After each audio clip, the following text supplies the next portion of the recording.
Charlie, there's an interesting conundrum that takes place when reading through the Hebrew Bible or the Old Testament, and that there's this future hope of a Messiah, but the way that he's going to come seems to be a little bit different depending on where you're reading. So in the beginning of Micah 5, it says, "But you, O Bethlehem Ephratah, who are too little to be among the clans of Judah, from you shall come forth for me one who's be ruler in Israel, whose coming forth is from of old, from ancient days."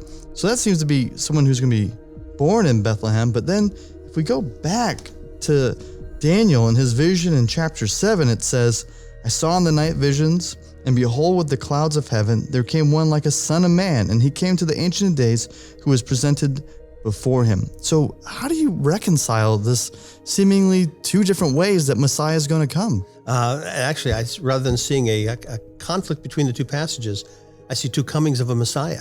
Oh. So in Micah chapter 5, which just beforehand, he's giving a description of what has happened and what's going to happen, and he uses the word etah or ve'etah, and now he says at the end of the chapter 4 that the ruler at that time is going to be smitten on the cheek. He's going to be humiliated by the nations. Yes. But then one's going to come, born in a humble place, Bethlehem, which indeed was a small place. Yes. But his goings forth are going to be from of old. He's going to become the king.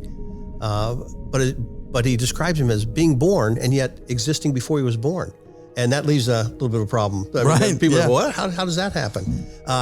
Daniel comes along and says, when the final king arrives to set up his kingdom, he appears before the Ancient of Days, is given that authority, and comes from the Ancient of Days down to earth to set up his kingdom. It's two different comings. So the first time the Messiah comes, he comes as a baby. Yes. He comes in Bethlehem to fulfill all the requirements of the Messiah. But he comes a second time, and this time he comes to not fulfill anything in his childhood or birth, but to take over the kingdom.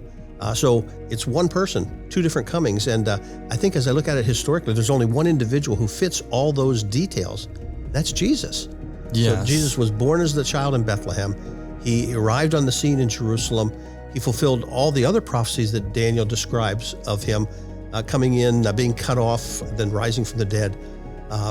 And he's coming again, Daniel says in Daniel chapter 7, to fulfill that promise. And so really two different arrivals of Messiah, Micah coming first, being born as a child, and then Daniel 7 with the second coming. Yeah, arriving as king. That's very helpful. Thank you, Charlie, for walking me through that. You're welcome.